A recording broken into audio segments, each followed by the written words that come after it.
İngilizce. Are we starting? Yes, okay. Hello everyone. It's the second from the last panel today, so we'll be as quick as possible to leave time to the last panel. My name is Ussal Shahbaz. I'm running a government affairs company in Turkey that's focusing on technology, including climate tech. And we have three distinguished panelists today. I'll also talk myself. I'm the moderator, but I'll also talk at the end very briefly. So we have Ms. Canan Özsoy, who is now a fellow at Özel University, a board member at Garanti Bank and Tekfen, and she's also my former boss at GE Turkey, so she knows all these energy issues and technology issues from the first hand, and she's also finishing her PhD studies on climate transition. Next, not in this order, but in the speaking order, we have Zafer, who is the chair of the AI Policies Association in Turkey, a very distinguished fellow and friend of mine. He will talk about what's happening in the AI space in Turkey and how it relates to climate transition. And lastly, we have Erdem Erkul, who is the chairman of Cerebrum Tech and the chair of the Technology Council of Turkey's Foreign Economic Relations Board, TEİK. He's both an entrepreneur as well as a very important thought leader in these issues in Turkey. So we'll also get his perspectives at the very end. So I would like to start with Canan Hanım. Canan Hanım, maybe you can, just to kickstart the conversation, give us an overview of how you understand the institutional structure that surrounds climate tech and climate transition. And from there, we will connect to AI. Perfect.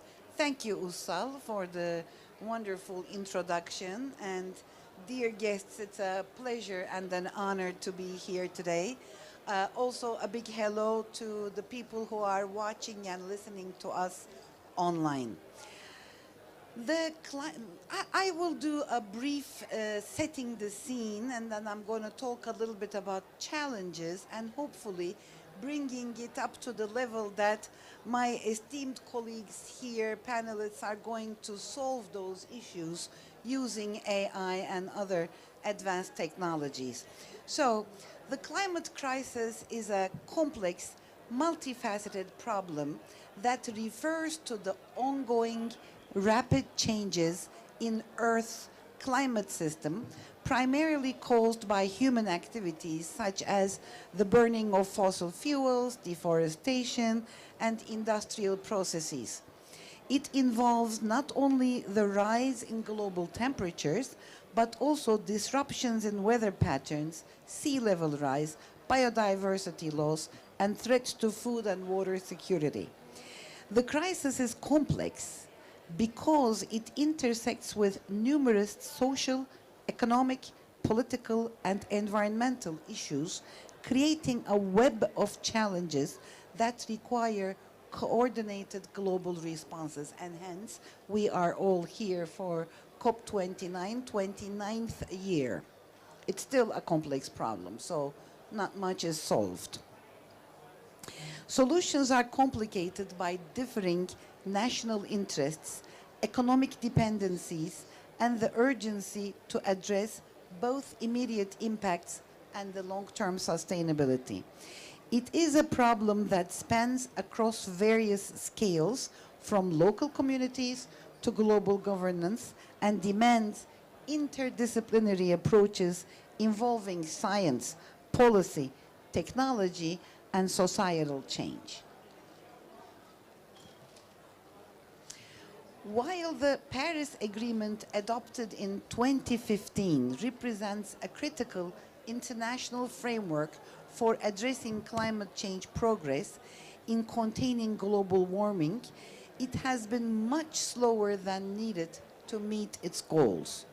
Global emissions trends remain on the rise as the economic growth in emerging markets lead to increased fossil fuel use, even if all the promises are fulfilled, the temperature expected to rise by the year 2100 is 2.7 degrees, way above the 1.5 that we have been targeting. National commitments versus reality, there is a gap between commitments and the policies or actions that are actually being implemented. Paris Agreement calls for financial support to help developing countries transition. Some progress there, but again, short of promise, while 85% of clean investments go to and from developed countries, only 15% are in emerging countries. In short, while Paris Agreement helped raise global awareness and initiated steps toward addressing climate change, the current pace of progress is not yet sufficient. We need to pledge more and we need to execute more. Developing creative solutions and strategies to decrease atmospheric greenhouse gas emissions requires a holistic and transdisciplinary energy transition framework, which is what I am working on, and should involve every person, company, entity, and all governments. This can only be achieved with efforts on both local and global levels, which need to convince A, industries to change their traditional operation modalities, B, people to alter their consumption behaviors, C, governments to change their rules, regulations, and incentives. I'm not even mentioning the need to transform existing global energy infrastructure in generation and transmission networks. Besides complexity and enormous scale, the other issue is access to financing and capable human resources to work on actually this transformation. Let's start with financing as the major bottleneck. While there is considerable momentum toward financing the green transformation, several interconnected challenges ranging from risk perception and financing structures to policy inconsistency and infrastructure gaps must be addressed. To name a few of these financing bottlenecks quickly, the first one is capital intensity and upfront costs. It takes a lot of money to set up green energy plants. And also, if you want to demolish existing fossil fuel ones, it's another big financial burden, including finding jobs for the people who will be displaced. The second is risk perception and market uncertainty, especially in developing and emerging markets. The risks pertain to inconsistency of these projects and the policy support leads to financial institutions to be shy about it.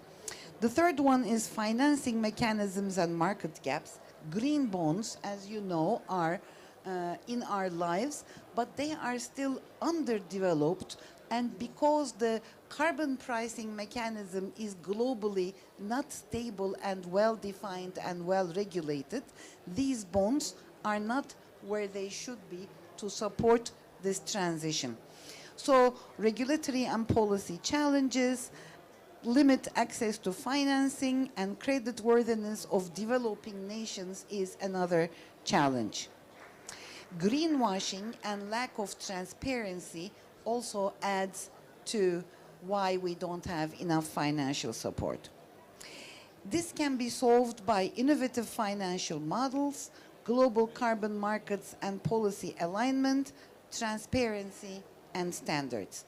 Lastly, I want to touch upon accessing human resources with the skills and capacity to handle the carbon footprint calculations and other green transformation skills. Carbon accounting, emission reporting, environmental management systems, life cycle analysis, data analytics, and so on and so on. So this skills gap in sustainability and carbon accounting is very valid. Difficulty in attracting and retaining talent in this developing narrow sector is challenging. Budgets are limited. Human resources of big corporations don't really know what this is about, and there is a resistance. So, overall, the world is behind its plans. One of the challenges is the complexity and enormousness of this task. The other is there isn't enough money dedicated. And the third is there isn't enough people to work on this particular topic with the necessary skills and training. So can this be solved, and can AI solve part of it? Thank you for listening to me. Thank you, Canan Hanım. So we don't have skills, we don't have money, we don't have the institutions, but we have AI. And Zafer is the founder of AI Policies Association in Turkey, which is not the first, NGO on this in Turkey, but probably one of the few in the world, right? So, based on what Canan Hanım has said about the general overview of the climate transition challenges, tell us a bit about what's happening in AI, especially in Turkey, and with regards to the climate transition. Thank you, Usal.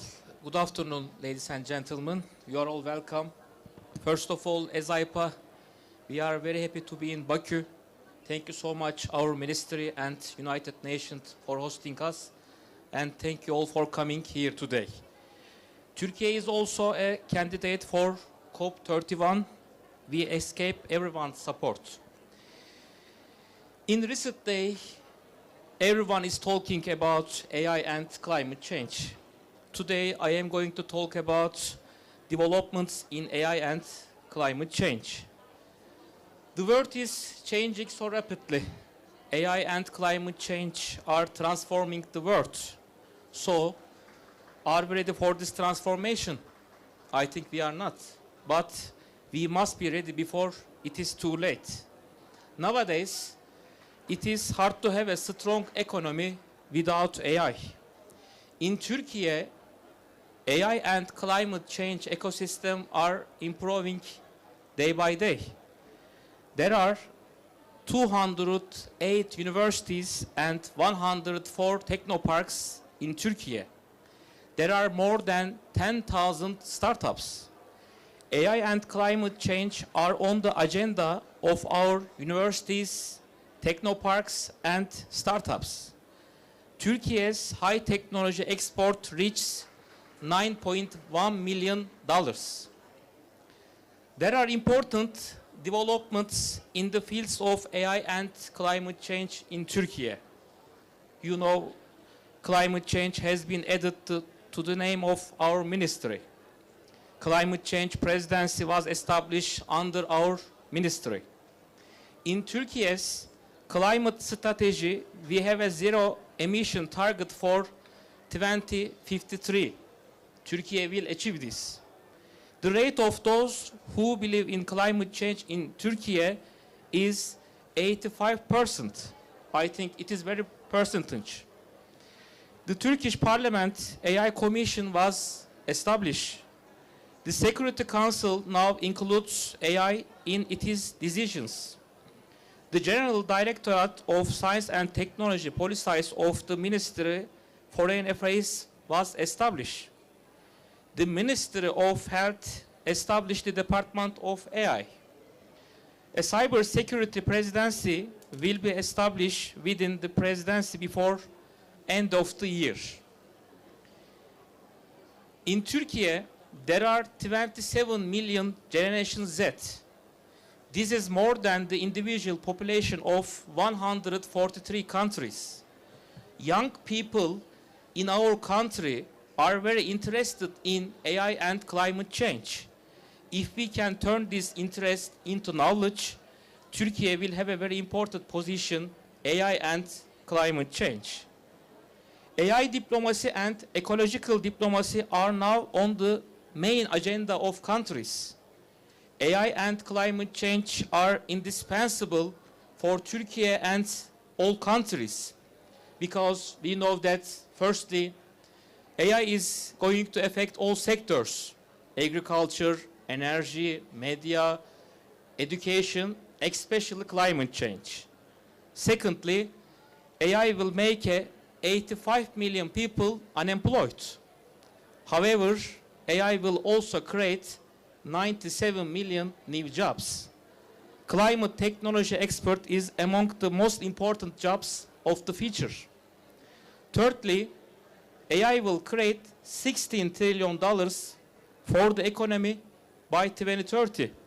So, the driving force of the economic development will be AI. Unchecked climate change could result in a global economic loss of up to 18% of GDP by 2050. Countries are using AI-based economic forecasting models.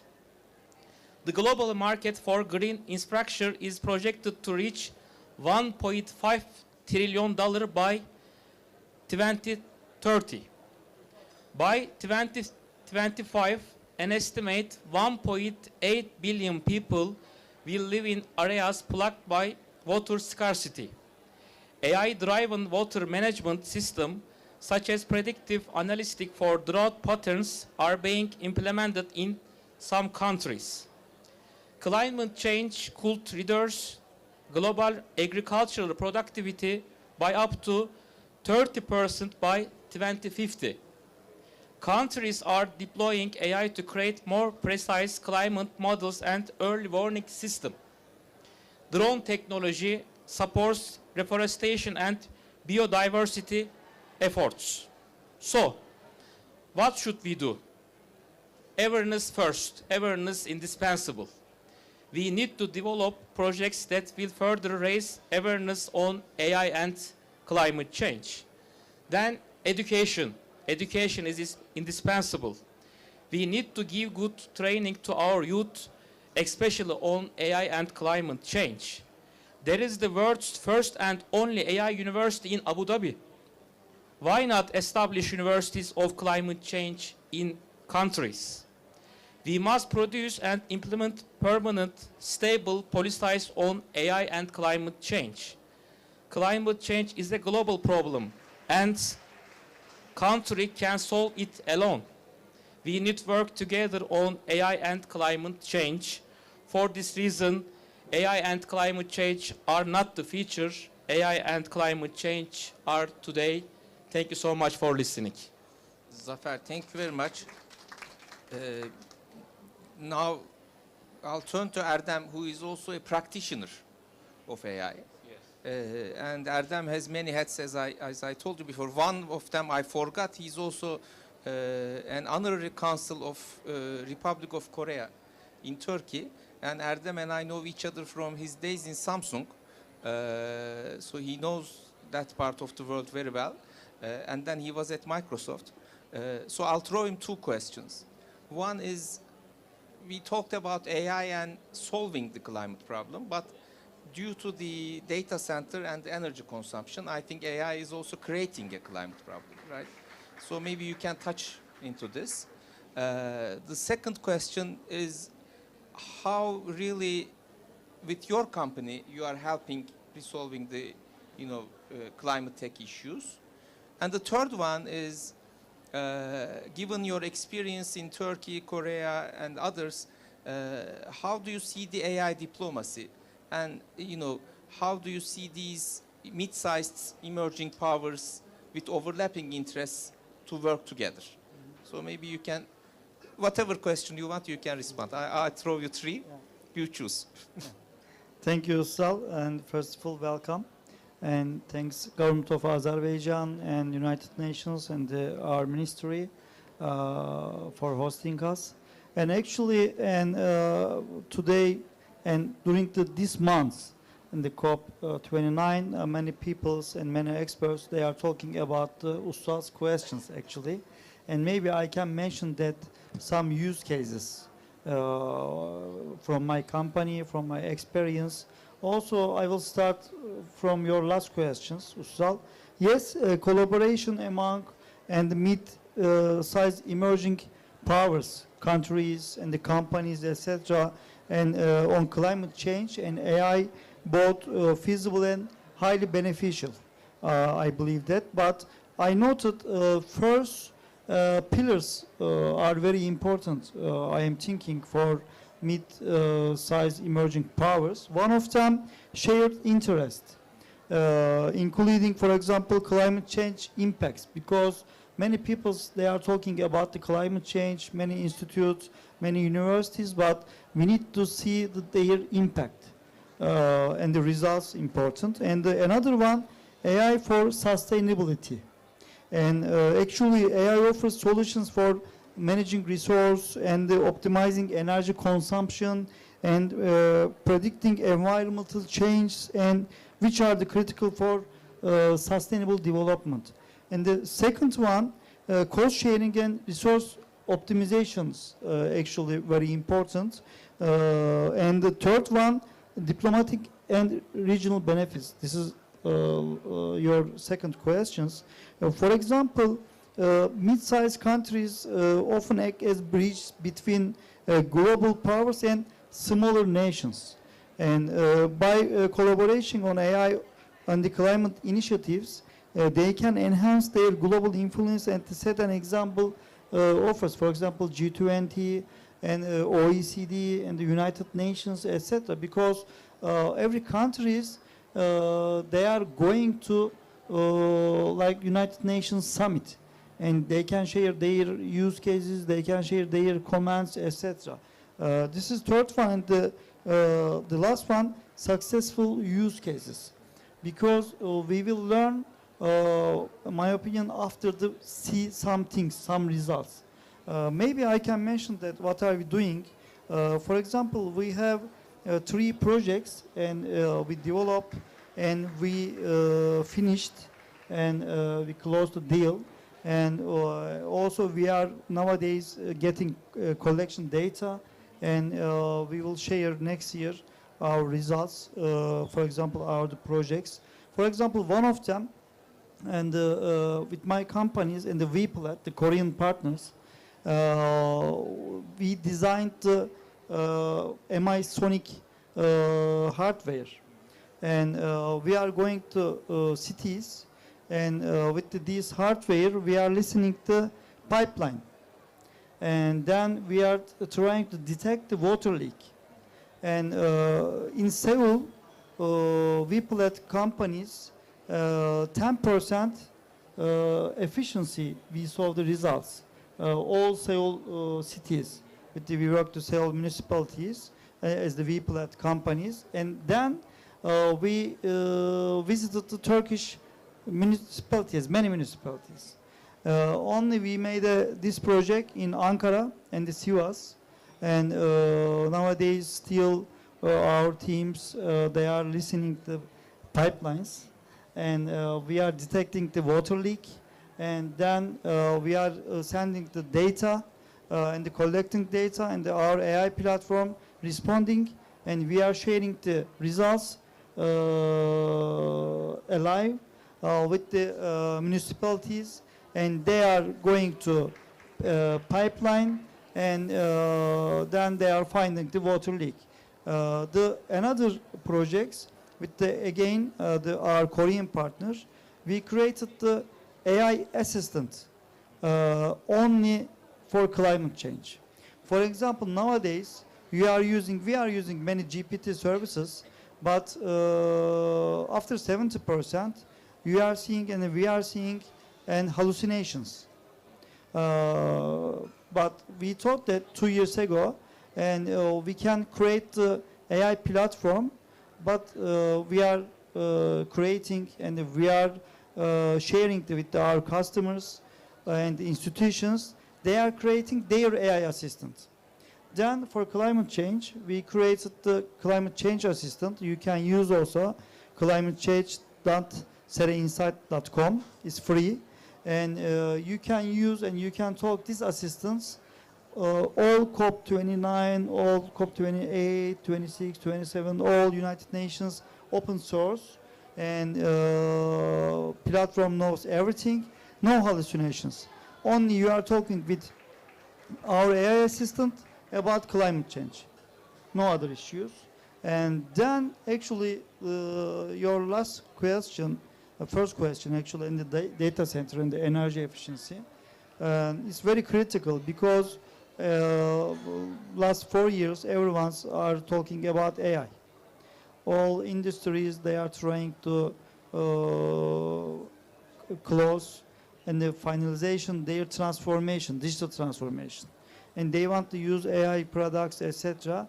Some companies also, they are producing the AI products, and we need to many new spaces because we need to use data center, etc. But data centers are using energy. For example, last month, and the top 50 companies from the technology sector, for example, Microsoft, I saw that they are trying to buy nuclear plant. Why? Because they want to use nuclear plant energy, their data centers. The other also biggest cloud companies, they are trying to buy nuclear plant. They will establish their own nuclear plant, maybe. We will see that. And because of this, and yes, energy is very important, especially including use the data centers.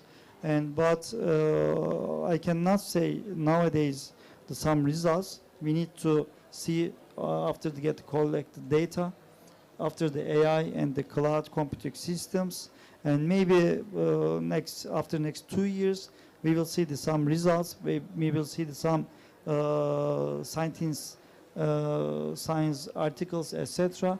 Then I can say something about this. Thank you so much. Thank you.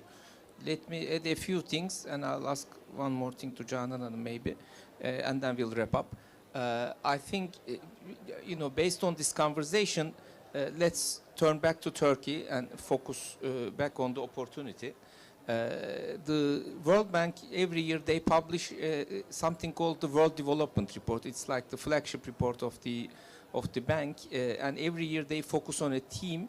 This year's theme was coming out of the middle income trap.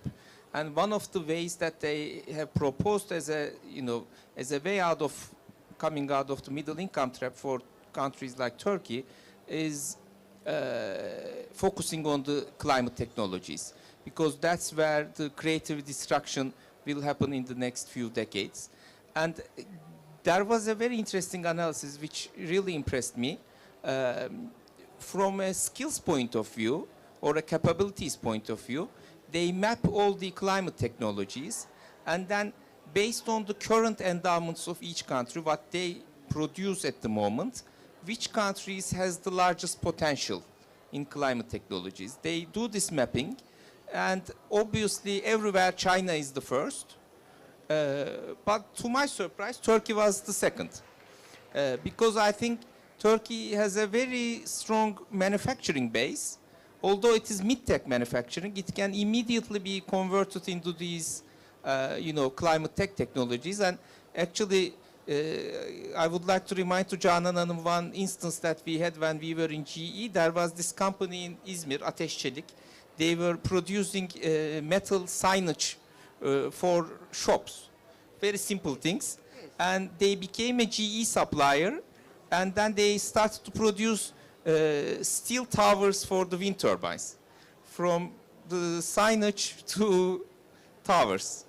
So this transformation can happen, but it requires a very high level of collaboration between the OEMs, large companies, SMEs, and the government. So that's, I think, where the opportunity lies for all these technologies, including the AI. Canan, maybe you can build on this and say a few more things. Yeah, thank you. So I'm going to mention two things that are critical where AI can significantly contribute, and especially in Turkey. The first one is, before we attack the problem of green transition, the best thing we can do is to make the problem smaller, thus energy efficiency. From buildings to industrial plants to vehicles, energy efficiency. Use what we have more efficiently. If we do this across the board, the response we're going to get is huge, and AI will make it easier, accessible, more readily calculatable, the return on investment more obvious for companies and especially SMEs. The second area is waste management. We are all focused on energy transition, power plants, SMRs, wind turbines, but every day 8.5 billion people are producing waste. And this waste has a significant impact on greenhouse gas. What the World Bank again has predicted is it will account for 2.6 billion tons of carbon dioxide equivalent by the year 2050, adding on to our current burden, and using artificial intelligence to better manage this, because there is a lot of technologies and better sorting, better removal, better mining of the waste is possible through AI technologies, and there are some very interesting examples. This morning I talked about them from Sweden, from Netherlands, from Colombia, very successful examples of managing waste better.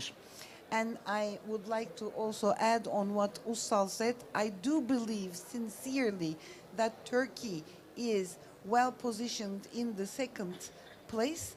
We cannot be first because of the scale, 100 million versus a billion and a half, but really Turkey has understood this. Look at what we have been able to achieve in 15 years in green transformation.